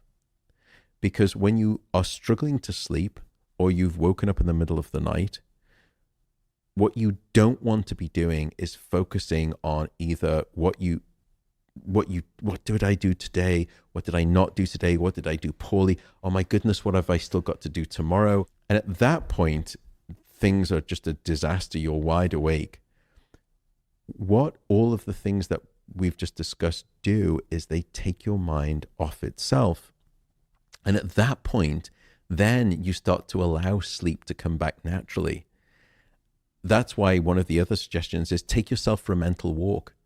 So don't count sheep, by the way, that doesn't work. A colleague of mine at UC Berkeley did the study. It actually takes you longer to fall asleep if you're counting sheep. What she found at Dr. Alison Harvey was that if you just close your eyes and you think about a walk that you take frequently, let's say it's a walk with the dog, and you think about it in high fidelity detail. So I close my eyes, I go out the door, I take a left down the steps, then I'm going to go up the street, I take the first left, past that pine tree. That's the level of detail. If you just walk yourself on that mental walk, sure enough, people fall asleep in about 50% less time, half the time it takes. This is the thing with sleep stories and also my serial killer documentaries or serial killer podcasts that I listen to. Detail. Exactly. You get, even I've listened to Calm's sleep stories before, and the attention to detail in the sort of descriptive nature of what they're saying is so apparent. They'll say things like, the cold, wet windowsill saw the raindrops like tapping against it one by one by one by one. And that sounds very similar to my serial killer documentaries when I hear about the serial killer coming in through the window. Yeah. At nighttime. And I wondered why the descriptive nature of it, the detail, matters for dozing us off. And because you've got limited bandwidth in terms of cognitive capacity. Right. And if you're consumed and you saturate your bandwidth with that level of detail, it's very hard for any of these other things called our worries and our anxieties to start entering into our mind. The other thing I would note, by the way, though, is if none of these things are working for you, if the fictional notion of serial killing is not working for you, if meditation is not working for you, if going on a mental walk is not working for you, this is the final suggestion I have. If you're lying there awake, firstly, by the way, if you're struggling with sleep, remove all clock faces from your bedroom. It's one of the best pieces of advice I can give you. Knowing what time of night it is no favor. So knowing now that it's 3:23 a.m. in the morning and I'm still struggling to fall asleep, And then I look back at the clock and it's now 4:03 a.m. and I've still been awake. And now it's 4:27 and I've got to wake up at 6:30 a.m. Knowing that has no utility for you. Remove all clock faces from your bedroom. It is a gift. But coming back to the final suggestion, if you don't want to get out of bed, if you don't want to listen to a podcast, the final thing I would say is just accept and say, look, it's okay. Tonight is not my night. It is not the worst thing in the world. And instead of trying to sleep, all I'm going to do here is lie in bed and I'm just going to rest. Because wouldn't it be lovely if someone came to you in the middle of your workday, you're just stressed, and someone said, by the way, just come into this room, there's a bed here, just lie down and just rest for an hour. Wouldn't it be lovely? Just have a good old rest for an hour. Just rest there. And I would say that if you can't sleep, just lie in bed, stop worrying about sleep and not being able to get it, stop worrying about the next day. Just lie in there and enjoy a nice, good old rest. And by the way, usually what happens is that after you start thinking, okay, I'm going to rest, the next thing you remember is the alarm clock going off at 6:30 because finally you stop trying and sleep happens. So, yeah. Of course. You know, prolonged, one of the things I wonder if this is if I'm wrong about this, is I sometimes thought that, you know, I could go Monday to Friday and kind of sacrifice my sleep. This was specifically when I was really in the height of like running big businesses, etc. And then on the weekend, I'll just make up for it. So I thought, you know, I could go Monday to Friday. I'll sleep maybe sometimes 2 hours a night, 3 hours a night, whatever. Then Saturday, you know, I'll just do a, 11-hour sleep and I'll just make up for it. Yeah. Is that a good strategy? The delightful laughter at the end of your sentence that I think probably tells you the answer that you know. Unfortunately, sleep doesn't work like that. It would be nice if it did. Sleep is not like the bank. In other words, you can't accumulate a debt as you were doing during the week and then hope to try and pay it off at the weekend. So, for example, let me take an extreme version of that experiment. Let me take you tonight and I'm going to deprive you of sleep for an entire night for, let's say, 8 hours of sleep. And then tomorrow night, I'm going to give you all of the recovery sleep that you want, as much as you wish for. And then the next night, you can have all of the recovery sleep that you want. And even on the third night, will you sleep longer that first recovery night after a night of no sleep? Absolutely, you will sleep longer. But across those 3 or 4 recovery nights of sleep, will you get back all of the sleep that you lost? Not even close. You'll maybe only sleep back about 4.5 of the 8 hours that you lost. In other words, by that stage, you are 4 or 3.5 hours in overdraft on your sleep bank account. You went into debt and you only paid about 50% of it back. So what's happening with you during the week is that you're accumulating this debt, of maybe 10 hours. You're shortchanging, you're only sleeping like 6 hours a night for the 5 nights during the week. And then you binge on sleep and you try to maybe sleep 10 hours or 11 hours. That's only 2 or 3 extra hours. So sum total, that's only 4 to 6, hours of made up sleep relative to the 10 hours of debt. So what happens is that next week, you now carry forward 4 hours of your debt. And then the next weekend, you try to sleep it back, but you're still 4 hours lost. So now you've got 8 hours of net debt. In other words, what it develops is into a compounding interest on a loan. It just starts to escalate ballistically across weeks, across years, and across a lifespan. And then what happens in terms of health outcomes? So say that I did that for a couple of years. Say that I sustained that pattern of, depriving myself of sleep throughout the week, maybe catch up on Saturday, depriving myself again the next week, catch up on Sunday, deprive myself the next week. And I did that pattern for multiple years. What would be the health implications? So you can describe them short, mid, and long term. The first thing I would say, though, is that the elastic band of sleep deprivation will stretch only so far before it snaps. The short term, probably the most immediate short-term consequence is that you are popped out in a drowsy-related accident. Because drowsy-related accidents are non-trivial. They make up a large proportion of accidents on our streets in terms of human errorful driving. When you say popped out of the gene pool. Okay. So what happens is that when you are underslept, you're at the wheel and you start to have what we call micro sleeps, where your eyelid will partially close. Now, you are not aware of it. You have no awareness of it whatsoever. And in fact, parts of your brain seem as though they're almost falling asleep. Like you're having this micro sleep, and it lasts for about a second or 2 seconds. Now, if you're on the motorway and you're traveling at 70 miles an hour and you have a 2-second micro sleep, that's enough time for you to drift from one lane into the next. If you're just on a 2-lane, sort of back street where there's oncoming traffic in the other direction, and you're traveling at 40 miles an hour and you drift half the way into that lane, that's oncoming traffic. So in other words, if you have a micro sleep at 60 or 70 miles an hour, at that point, there's a 2-ton missile traveling at 60 miles an hour and no one's in control. And that may be the last microsleep that you ever have in your life. Obviously, all the other things you've mentioned would be implications, things like performance drop, sort of memory, relationships, libido would all drop off. So I wouldn't be having as much sex. You would all those things. Then midterm. So midterm, then you're going to escalate those things into more disease states. So for example, if I were to take an individual, and people have done these studies, not we, but where you limit them to, let's say, 4 or 5 hours of sleep for 1 week, your levels of blood sugar are disrupted so significantly that your doctor at the end of that 1 week would classify you as being pre-diabetic. So you could almost argue that's short term, not midterm. If you're a male and I limit you to 4 or 5 hours of sleep, a healthy young male, for 1 week, I will drop your levels of testosterone to that of someone who is 10 years older than you. So I can age you by a decade just by short sleeping you for 1 week. We see equivalent impairments in female reproductive health, in estrogen, luteinizing hormone, and follicle stimulating hormone. So it's both men and women.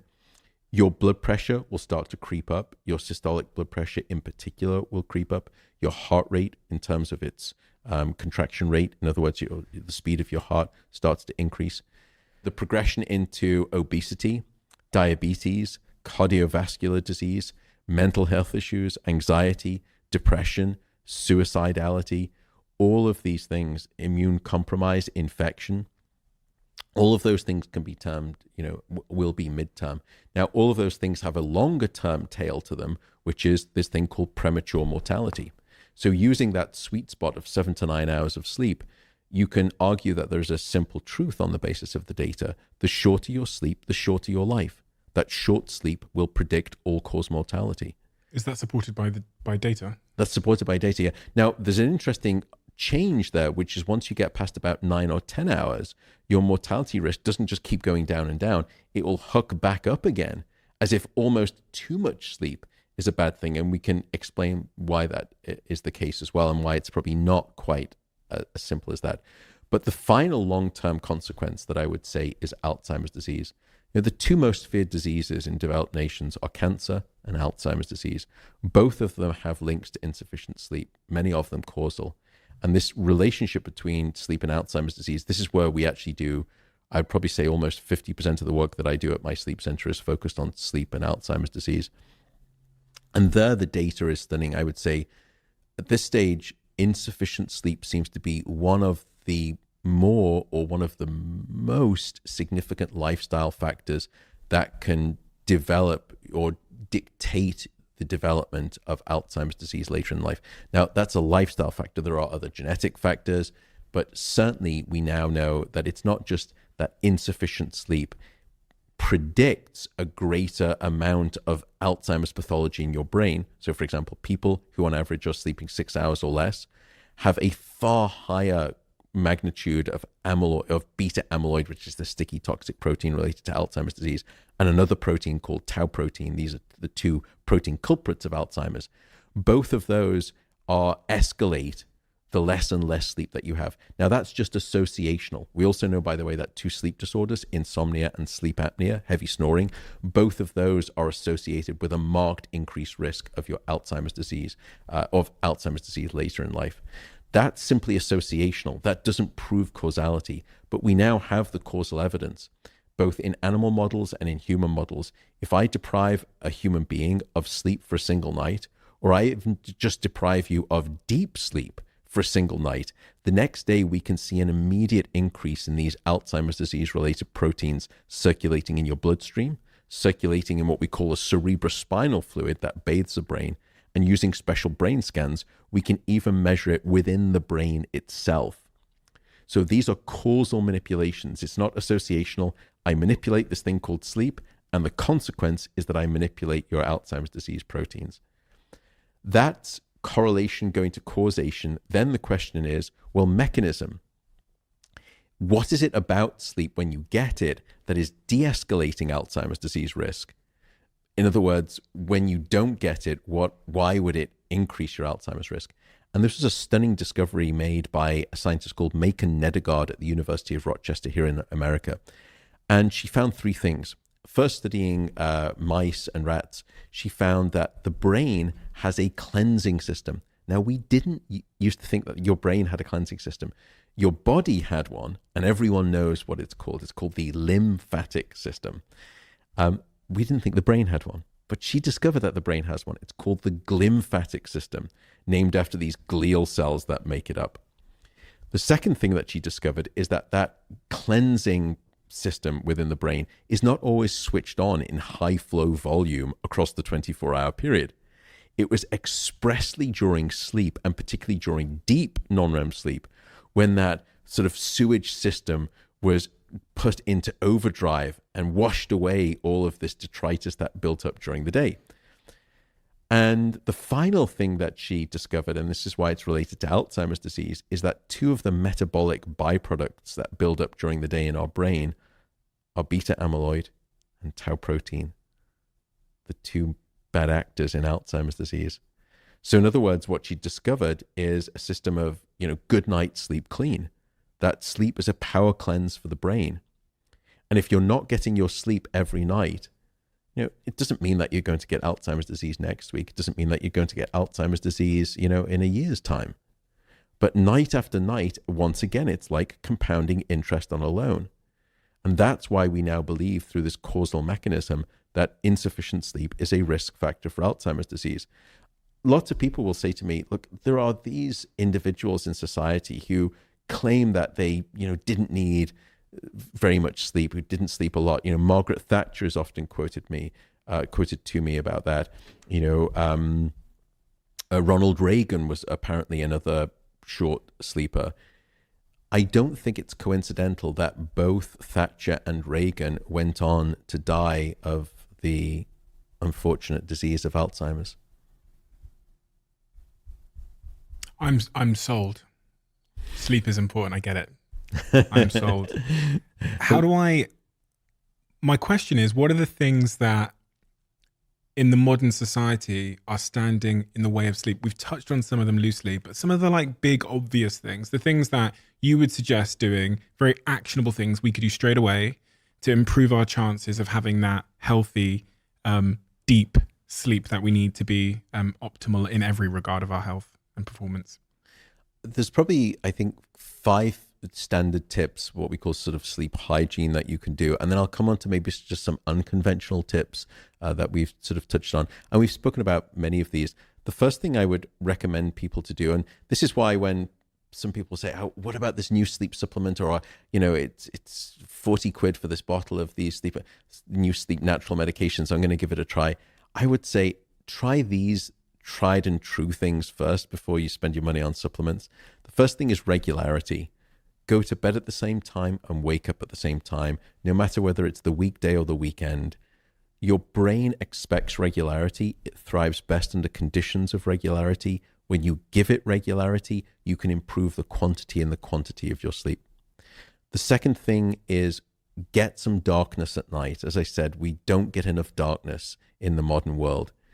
And so the trick I would offer, and I don't use it, I don't like the word hack, but the sort of suggestion would be, in the last hour before bed, try this experiment for everyone listening for the next week. Dim down half of the lights or switch off half of the lights or even 3/4 of the lights in your home in the last hour before bed.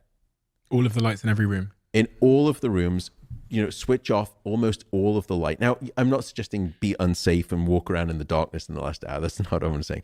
Just dim down, switch off half of the lights. You will be surprised at how sleepy that darkness will make you feel. And it's also an incredible behavioral trigger to signal to your brain that it is time for sleep, that darkness is around me. That's the second tip, is darkness. The third tip is temperature. Most people sleep in an ambient bedroom temperature that is too high. And you need to aim for a bedroom temperature of about 18 and a half degrees Celsius, around about 65 to 68 degrees Fahrenheit, if I'm probably butchering the mathematics there on that. But you need to get cool. Now, you can wear thick socks, you can have a hot water bottle, that's fine. But the ambient needs to be cold, because you need to drop your core body temperature and your brain temperature by about 1 degree Celsius to fall asleep and stay asleep. And it's the reason that you will always find it easier to fall asleep in a room that's too cold than too hot. So make your bedroom cold, make it dark like a cave.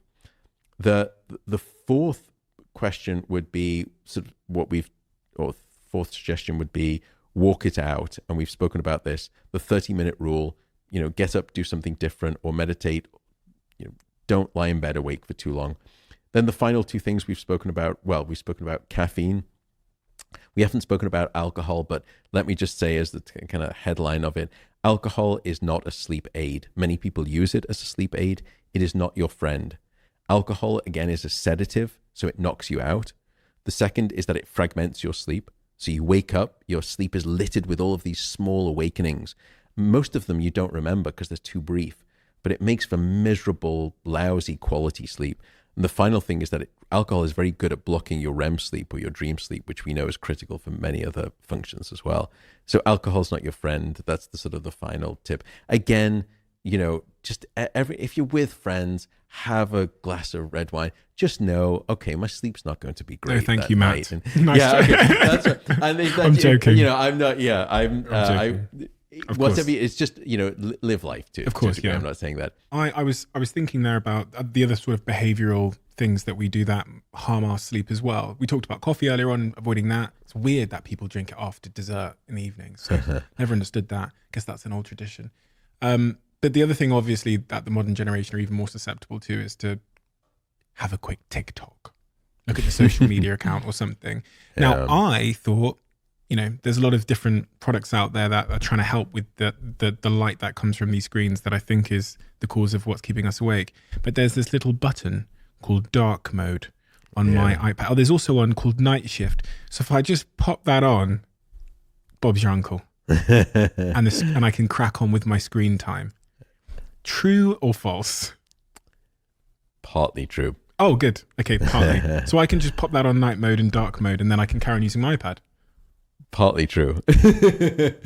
So it turns out that the blue light from screens does have an impact on sleep. So there's a great study done by Harvard Medical School by some colleagues there, and they showed that reading for an hour on an iPad just before bed, relative to just reading a book in dim light, firstly, it delayed the time with which people fell asleep, so it took them a lot longer to fall asleep. Second, it reduced the total amount of sleep that they had. Third, it decreased a sleep-related hormone called melatonin. It delayed the release of that melatonin, and it reduced the amount of melatonin. And finally, it reduced the amount of rapid eye movement sleep. So it had significantly. The melatonin point, how significantly? So it delayed the release by about somewhere between 90 minutes to 2 hours across the individuals. So in other words, your brain wasn't. So what melatonin does? It's called the hormone of darkness, or the vampire hormone, just because because it makes you want to bite into people's necks, but because it signals to your brain that it's nighttime, that it's darkness. And so your brain needs the signal of melatonin for it to understand when is it dark. In other words, it needs to understand by way of melatonin when it is time to fall asleep. And when you're bathed in electric light at night, and especially when you're getting blue light from these devices, your brain is fooled into thinking it's still daytime. And when there is light emitting through your retina, coming into your brain, it signals to a part of your brain to hit the brakes on melatonin. And your brain will not release melatonin. So what was happening with this iPad reading is that you were artificially telling the brain it's still daytime, and the brakes on melatonin was still shut on. And so melatonin was not starting to be released until much later. And what was also interesting about that study, by the way, is that when they stopped the iPad reading, the sleep disrupted pattern continued for several days later. In other words, it was almost like a drug, that it had a washout period, that was a blast radius to it. Now, there's been some great work by a wonderful sleep scientist in Australia, Michael Gradazar, and he has added to this story. And he said it's not just the blue light. These devices, the principal function of these devices is that they are attention capture devices. Just like you said, I'm just going to have a wee little TikTok before bed. They are in the attention economy, and all they care about is capturing your attention for a currency, and they make a lot of money from it. What that attention does is that it stimulates your brain. And when your brain is stimulated, it's very difficult for you to fall asleep. And it creates what we call sleep procrastination, where you're lying in bed and you could be perfectly sleepy and you could fall asleep right now. But then you sort of check social media and you think, oh, I'll just shoot that last email. Oh, and then I'll order that last thing on sort of, Amazon. And then you get a text back from your friend and you start texting them.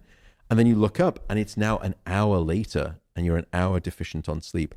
So it's the activation of your cerebral cortex by these devices that is perhaps the more harmful aspect of them regarding your sleep. Now, here again, I don't want to be finger wagging. The genie of technology is out the bottle and it's not going back in anytime soon. There's nothing that I'm going to say as a sleep researcher that's going to change that. I don't take my phone into my bedroom. I put my phone out in the kitchen and I don't see it until morning. But lots of people do, and fair enough. But there's another rule that I've stolen from another friend called Michael Grandner, who's here in America at the University of Tucson in Arizona. He has this great rule regarding technology, and it's the following, that if you really must take your phone into your bedroom, you can only use it standing up. And what you'll find is that after about 6 or 7 minutes standing up, you think, I'm just gonna sit down on the bed. And at that point, as soon as your backside hits the bed, you're done. You've got to put the phone away. I think it's a great rule of thumb if you need to take technology in the bedroom. I'm going to apply that. The other thing I wanted to ask was about sleep and weight loss. I've had a lot of health experts on this podcast recently, but none of them have really talked to me about the role that sleep or sleep deprivation plays in weight. Is there a relationship? It's probably one of the most well-defined relationships that we know in all of sleep science. And it is at least a 3-part story. So the first emerging evidence came in terms of hormones. So there are what we call appetite-regulating hormones, and the 2 principal ones of concern here are something called leptin and ghrelin. Now, leptin, when it's released, will signal to your brain that you're satisfied with your food, you are satiated, and you are no longer hungry. Ghrelin does the opposite. When ghrelin is released, it says, no, you're not satisfied with your food, you are not full, you still want to eat more, you are still hungry. And some of the first studies, they started to just limit people, restrict people's sleep to 6 hours or 5 hours or 4 hours. And what they found was that there was, firstly, that signal leptin that says, no, you're satisfied with your food, you don't want to eat anymore, you're full. That signal of fullness, satiation, was decreased by 18%. If that wasn't bad enough, ghrelin, which is the hunger hormone, that leapt up by 28%. Overall hunger levels rose by about 26%. So firstly, it's almost like double jeopardy, that you are getting punished twice for the same crime of not sleeping enough. Once by losing the signal of I'm full, I don't want to eat anymore. And once again for the, no, I'm much more hungry and I'm just going to overeat, which is ghrelin. So what that produces is a profile of increased eating. So on average, underslept individuals started to eat in those studies about 300 to 400 extra calories at each sitting by way of insufficient sleep. Then what they discovered is that it's not just that you want to eat more, it's what it is that you have a craving for when you are underslept. And this is the problem. What they found is that when you are underslept, you eat more of everything, but you especially eat more of these heavy-hitting, stodgy carbohydrates, bread, pasta, pizza. The next thing that you started to eat, have a preference for, was simple sugary foods, sweets and chocolate. And then finally, you started to crave very salty food, and high sodium food intake will increase your blood pressure. So that was the first of the three mechanisms. Then we did a study where we said, perhaps it's not just the circulating hormones in the body. The brain is the ultimate arbiter of your food decisions. So what's going on in the brain? So we took a group of perfectly healthy individuals and we put them through the experiment twice. Once when they'd had a full 8 hours of sleep, and once when we deprived them of sleep. And then the next day, we placed them inside an MRI scanner and we showed them images of lots of different foods that range from being sort of, very healthy to being very unhealthy, and sort of ice cream and, chocolate and pizza and things, to leafy salads and nuts and greens and vegetables. And we asked them to rate how much they wanted that food for each item. Now, we did something a bit sort of dastardly to make it more ecologically correct, so that they weren't just saying, okay, they probably think I should probably say that's healthy. We said, we're going to randomly select one of these images, these food images that you see, and after you get out the brain scanner, we're going to give you that food and we're going to politely ask you to eat it all. So it made it a bit more realistic, so the choices were more, as much as that we could. So what we found is that when they were sleep deprived, the deep hedonic centers, the emotional centers of the brain, these desire centers, these reward centers, they ramped up in their activity in response to these highly desirable, highly unhealthy foods. So these more basic sort of, guttural parts of the brain, as it were, these reward centers were lighting up much more strongly when you were sleep deprived. Worse still, the impulse control regions in the front of the brain, what we call the prefrontal cortex, they were shut down, they were taken offline. So as a consequence, you lost your impulse control. And that's why you start to then say, when I'm sleep deprived at the food sort of buffet, I'm not going to do salad. I'm just going to, that pizza looks awful good, or that pasta with the cream, I'm just going to go into that, all go. So it's what we call a pattern in terms of brain activity in neuroscience of hedonic eating, that your brain goes into this hedonic desire profile. So now we understood it's not just hormones in the body, it's also changes in the brain. Then came the finding that there's another chemical in the body that's responsible. And this comes on to cannabis. When people that you may know have smoked cannabis, they'll often say, I get viciously hungry. I get the munchies. I get really hungry. That's no coincidence, because cannabis will stimulate appetite. Now, we all have naturally occurring cannabis compounds in our brain and our bodies. They are called endocannabinoids. Endo meaning comes from inside us, whereas the cannabis that comes externally when you sort of smoke it or take edibles. So endocannabinoids do many things for the brain and the body, but one of the things that they do is control your appetite and your hunger. And what we found is that when you sleep-deprived individuals, these naturally occurring endocannabinoids rocketed up by over 20%, cranking up people's appetite. And so these three ways lead you to start packing on, when insufficient sleep is occurring, when sleep gets short, your waistline typically starts to expand. And we now understand the reasons. If that wasn't bad enough, it is bad enough. I know. Yeah. Can you just stop, Matt? Please? Honestly, I've really. The last thing that we discovered is that, let's say that you're trying to be really careful and you're trying to diet and you're trying to lose weight. If you're not getting sufficient sleep, then 60% of all of the weight that you lose will come from lean muscle mass Oh, God, no. and not fat. Not the muscle. I know, exactly. So in other words, when you are dieting but you are underslept, you lose what you want to keep, which is muscle, and you keep what you want to lose, which is fat. So again, it's I'm sold. not an ideal situation. My last question for you, in fact, was, of all the subject matter we've talked about, what is the most interesting thing we've missed, in your view? The thing that you think is most pertinent or interesting or significant, or that perks people up or sits them on the end of their chair when you discuss it?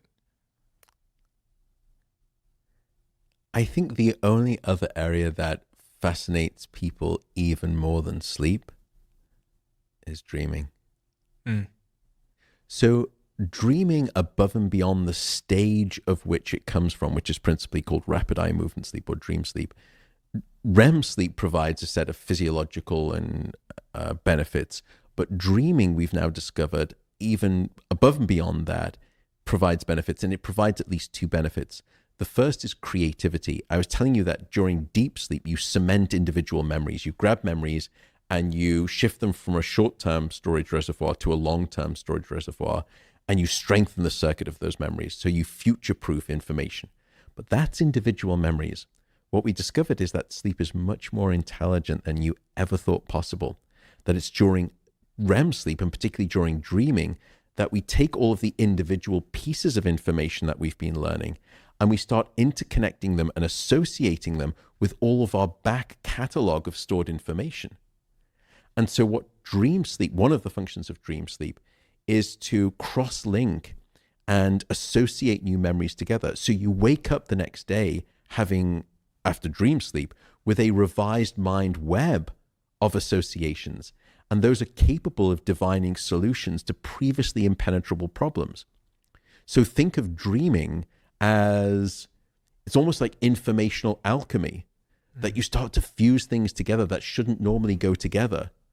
But when they do, they cause marked advances in your thinking, in your productivity, in your ingenuity. And in that way, you go to sleep with the pieces of the jigsaw, but you wake up with the puzzle complete. And I would argue that that's the difference between knowledge, which is remembering the individual pieces, and wisdom, which is knowing what it all means when you fit them together. That's one of the functions of dreaming. It's the reason, by the way, that you've never been told to stay awake on a problem. Yeah. The other function of dreaming that we know of is that dreaming provides a form of emotional first aid. That we've done a lot of work, and we came up with a theory that was called dreaming as overnight therapy. And what we've discovered is that when we go into dream sleep, particularly based on its neurochemical profile and its physiological anatomy of the brain, the dreaming brain will take difficult, painful experiences, sometimes traumatic experiences, and it will essentially strip away the bitter emotional rind from the informational orange. So let's take a step back. What makes a memory emotional? What makes a memory emotional is that at the time of the experience, that experience triggered a strong visceral reaction. And that visceral reaction is useful to the brain, and it wraps that experience in this blanket of what we call emotion. It red flags it and prioritizes it in the brain. So now you've created a memory of an emotional event. In other words, you've created an emotional memory. But what dream sleep does is then it takes that useful emotional memory and it will detox the emotion from the memory. It strips the bitter emotional rind from the informational orange. It's almost, and that's why we called it overnight therapy, so that the next day you come back and now you feel better about those experiences. So you have a memory of an emotional event, but is no longer emotional itself. You don't regurgitate that same visceral reaction that you had at the time of learning. So the brain has done this elegant trick of stripping the emotion from the memory. So that's the second benefit, is that it provides, it's not time that heals all wounds. It is time during sleep, and particularly during dream sleep, that provides emotional convalescence. It's funny because there's the stereotype that we should never go to bed angry at each other. You will wake up.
far less angry as a consequence. Matt, we have a closing tradition on this podcast where the last guest asks a question for the next guest, not knowing who they're going to ask it for. The question that's been left for you from our previous guest, obviously they didn't know who they were leaving it for, but I love these questions when they're challenging. What is the biggest way in which you are a contradiction? Gosh, I'm a contradiction in so many ways. I think I'm a contradiction in the sense that within my profession and with this field of sleep, I feel very comfortable. I'm reticent to say confident, but I am very comfortable to get on stage, give a TED talk in front of a couple of thousand people, and my heart rate will be very stable. I probably don't feel, I feel more myself on stage alone in front of thousands of people than I do at any other time in my life. That's where I feel most myself. But yet I'm a contradiction because off stage, I'm very insecure. I'm very much an introvert. I'm very shy. I don't like being the focus of attention. And so those two things I've often wrestled with. But the more people I've spoken to, sort of now being out in the public sphere and sort of being more in the sort of public intellectual realm, you start to meet, very famous people, and you meet, musicians, and what you learn is that they're very similar, that they say that they become this version of themselves on stage, and then when they're off stage, they are a radically different person. But I am such a contradiction in that sense. I feel very comfortable and very secure on stage in front of thousands of people. And for many people, public speaking is one of the most anxiogenic things you can ask anyone to do. But for me, heart rate is probably in the, mid 40s, very relaxing for me. But then put me in a room, small room of a couple of people, and my heart rate's probably through the roof, and I've become very introverted. So I'm a contradiction in that sense. Yeah. Matthew, thank you. Thank you for making the time today. I've wanted to speak to you for many, many years, and you absolutely never disappoint anybody. So it's very kind of you to say. It's exceptionally important work. And as you said at the start of this conversation, we often neglect the medicinal properties of a great night's sleep over things like diet and medicine or exercise, whatever else it is. But your voice and the passion that sits behind it has led a charge in society, which is waking us up, no pun intended, to the virtues and the power and the importance of having a great night's sleep, but in a nice way, in a way that I find really empowering and actionable. And that's the most important thing. So thank you for that, Matthew. Thank you. And thank you for saying that last part, especially. I don't think I can lay claim to that sort of early on. I think I'm doing much better. I'm doing a little bit better as a public communicator and being less puritanical and dictatorial in my sleep message. I think I did a terrible job coming out. I'm learning and I'm being more sensitive, but I'm always lovely to hear feedback from folks about what I'm not doing well, because I would love to do this better and better if I can. But thank you for saying those kind words, and thank you again for having me on, giving me this opportunity to speak. I now will anoint you as a sleep ambassador from this point forward. So thank you so much again, Stephen. I really appreciate it. Quick word from one of our sponsors. I have to say, I've been on a bit of a journey with this brand, because when I started my business in new territories, when we first moved Social Chain to New York City, the first place we went to was WeWork. We moved 4 of our team members out to New York City, and we built the business from there. I have to say, there's something magical about WeWorks. I've spent the last 2 or 3 weeks in LA in a WeWork, and as you walk in the front door every day, it's almost like that sense of community, that sense of magic, excitement, camaraderie is tangible. And you don't get that when you're working at home. You don't get that often when you're sat in your bed on your laptop. There's something about getting out and getting into a WeWork that makes me feel a sense of entrepreneurship and creativity and building. And the way that WeWorks are designed, both in the way that they offer subscriptions so that you can work, on demand, but also the flexibility of the contracts means that it's just the perfect place for businesses to scale their companies. And if you haven't checked out WeWork and you want to, you can go to we.co/CEO, where you can try out your local WeWork for the day at 50% off. Just download the WeWork On Demand app and use the code DIARY at checkout. You know, I never really usually pick the chocolate flavoured Huels. My favourite are the banana flavour. I love the salted caramel flavour. But recently, I think I in part blame Jack in my team, who's obsessed with the chocolate flavour Huels.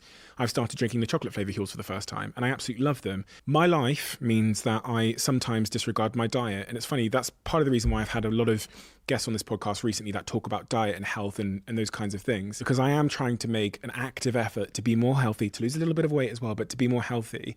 And the role that Huel plays in my life is it means that in those moments where sometimes I might reach for, you know, junk foods, having an option that is nutritionally complete, that is high in fiber, that is incredibly high in protein, that has all the vitamins and minerals that my body needs, within arm's reach, that I can consume on the go, is where Huel has been a game changer for me.